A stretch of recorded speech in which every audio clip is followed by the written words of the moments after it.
Hi everyone, we're doing the cross product in Cartesian form proof right now. And I forgot my microphone, so I'm very sorry if that issue happens again. But yeah. Okay, so here we go. Alright, so we just learned about cross product today in class. And I thought this video was recorded already, but turns out something went wrong. So I'm trying it again. Okay, so the formula in class that we developed, A cross B, was if you take the magnitude of vector A multiplied by the magnitude of vector B times sine theta, that's what the cross product is. And I'm just talking about the magnitude here, so there's no n hat vector there, or direction, unit vector. So we're just talking about the magnitude. So that's the formula we learned in class today. So we're just gonna turn this into component form. So we're gonna prove that formula. So here we go. So first thing we're gonna do is we're gonna square each side. So let's do it. So if I square that, I gotta square every term. So I have to square this whole side, which ends up being magnitude of vector A squared, magnitude of vector B squared, and sine theta squared, which I write as sine squared theta. Okay, step one. Next step, we're actually gonna use a trig identity to change sine squared theta into 1 minus cos squared theta. Because if you remember from grade 11 and 12, the Pythagorean identity is sine squared theta plus cos squared theta equals 1. That's one of our trig identities. So if we isolate sine, then sine squared theta equals 1 minus cos squared theta. Okay, so we're going to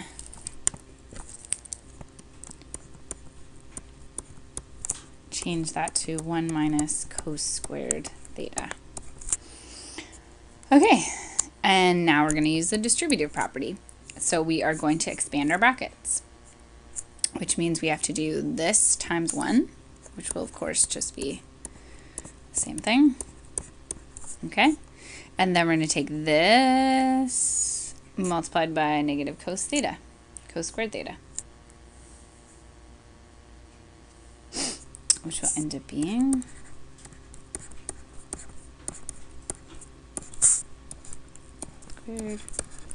cos squared theta. Okay, so we just did distributive property to expand.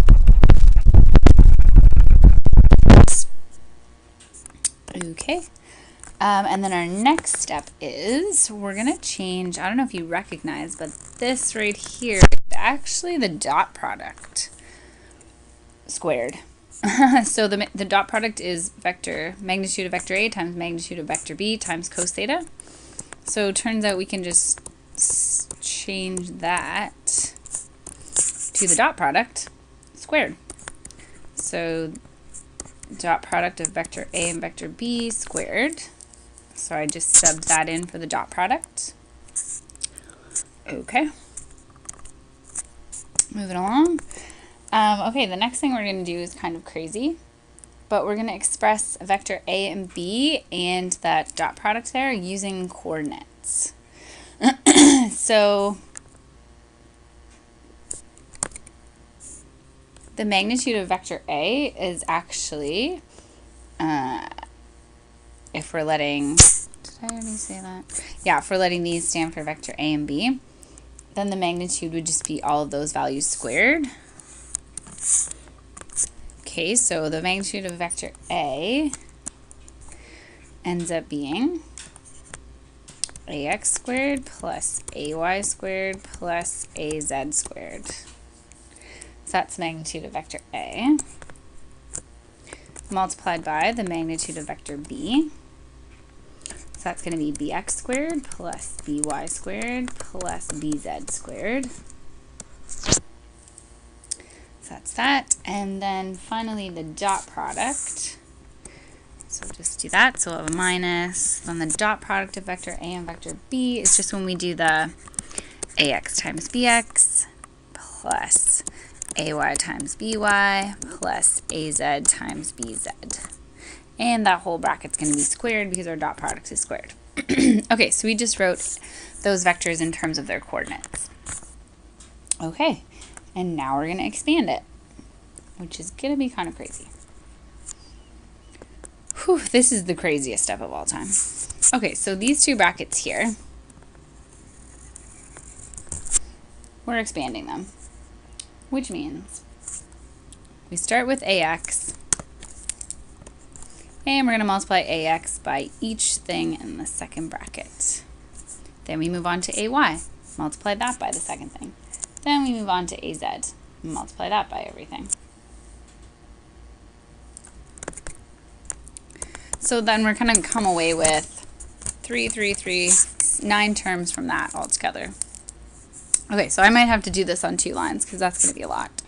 All right, so we'll have ax squared, bx squared, and then plus ax squared, by squared, plus ax squared, bz squared. So that takes care of ax, that's 3 terms. Now we're moving on to ay, plus ay squared, bx squared, plus ay squared, by squared, plus ay squared, bz squared. Okay, now we're moving on to az. So plus az squared, bx squared, plus az squared, by squared, plus az squared, bz squared. And those are that. Okay, so that takes care of that expansion. That's a lot. And then this guy right here is squared, which means we actually have 2 brackets of this. So we actually have ax bx plus ay by plus ax bx. Okay, I'm not even going to have room. Times itself. Okay, so we got 2 of those brackets. So we got to expand those brackets. So it's the same thing as this. Whew, that's a lot. And I'm just going to say this, since we have a minus sign in front and these are both plus, the negative is going to distribute amongst those terms, so all of the terms from now on are going to be negative. Okay, so let's just do this. So we'll have ax squared bx squared minus ay squared by squared minus, we have to use a third line, az squared bz squared minus 2 ax bx ay by minus 2 ax bx az bz minus 2 ay by az bz. Whew. Okay, so all of that stuff in black, those terms right there come from expanding this blue bracket. So if you need to figure out how to do that, like write those 2 brackets out side by side and then start with the first term, multiply it by the first term in the second bracket. That's where we get ax bx times ax bx, which is ax squared bx squared. That's a bit of a lengthy process, but that's what you get. Hopefully. Didn't make any mistakes. Okay, so that's everything. Okay, so now we're going to rewrite these expressions. So that's a lot of stuff happening there, and there's not really anything that cancels or collects. Everything's different. No, wait, there's something. Okay, I feel like ax squared bx squared minus ax squared bx squared, that seems like that's cool. Hey, then we have an ay squared by squared. Can cancel it with ay squared by squared because it's minus. Okay, that's cool. Some stuff cancels. And then we got an az bz squared, so those can cancel out. Okay, so that's good. stuff that canceled. And that looks like it. So I'm just going to rewrite what we have. Sorry, I'm just going to be improper here and move my equal sign here to try to fit everything on one line. So I now have ax squared by squared plus ax squared bz squared plus ay squared bx squared plus ay squared bz squared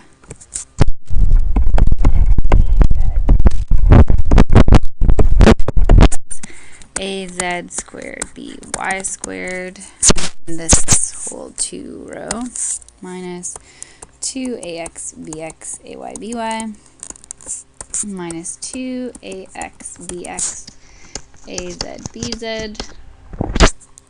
minus 2ay by az bz. 1, 2, 3. Okay, so now we're going to set up some perfect squares. So remember, perfect squares are cool because they factor into 2 of the same brackets. Okay, so we're going to try to set up some kind of like factorable brackets. So we're going to take, in one bracket, we're going to take ay squared bz squared minus 2ay by az bz plus az squared by squared. We're going to take that in one bracket. So if you check that out, that's ay bz. So we took this one here, minus the 2 ay by az bz. So we took that, and then the az by's, which are az by's. So that's a factorable equation. Notice like you have y and z's, and this as well. So it's almost like you have like a x squared plus or minus 2x plus 1. So it's like the first terms are coefficient of 1, the middle one is a 2, and you're looking for things that multiply to 1 and add to negative 2. So we picked things that have the same kind of like variables so that it will be able to use that to our advantage, be able to factor that. So we're going to set up 2 more of those. So just see if you can see, like, if some have ax, by's, and this guy has the x and y's, then we can set those up together. So our next bracket is going to be using well,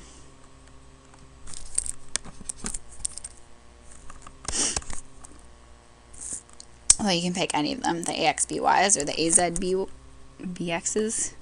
So let's use az squared bx squared. So we're using the z's and x's, so these guys, and z's and x's, so that one also. It's going to be at our end one, plus a x squared bz squared. And then the middle guy is going to be the xz one, so minus 2 ax bx az bz. And then finally, sorry, we've got one more bracket with the things that we have left. So ax squared by squared, that guy, and then that guy, and then that guy. Minus 2 ax bx ay by.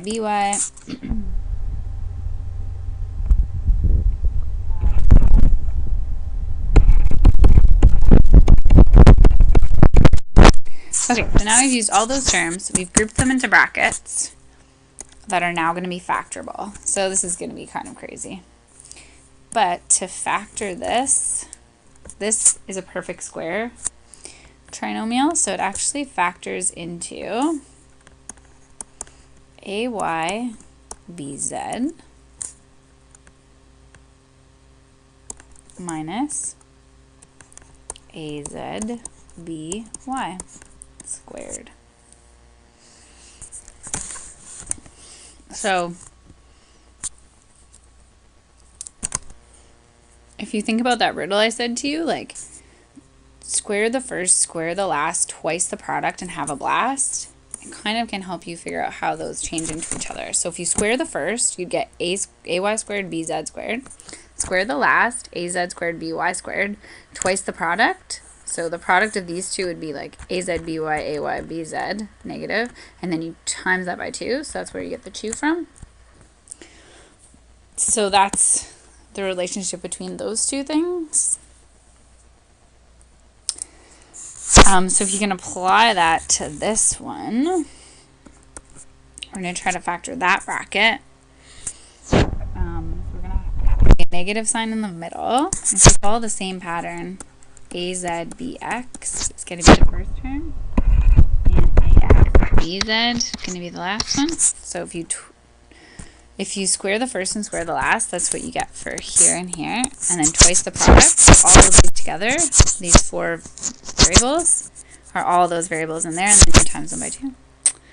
Okay, and then if we had to factor this last bracket here, hopefully you could follow the pattern by now. Ax by minus ay bx. And sorry, because we're factoring them into 2 brackets, so the 2 brackets are the same, so that's what they look like.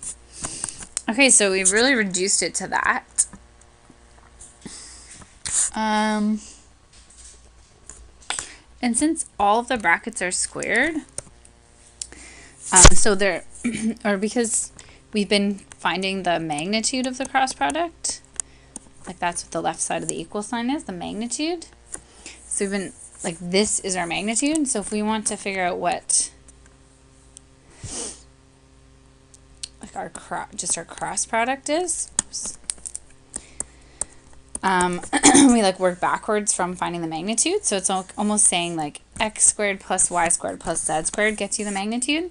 So if we wanted to write this as just components, we would write it as ay bz minus az by, comma, az bx minus ax by minus ay bx. So in component form, it looks like that. And that's what we showed today in class. That's what the cross product is. But then we use that ijk thing to help us figure it out easier. And then we could go on to prove that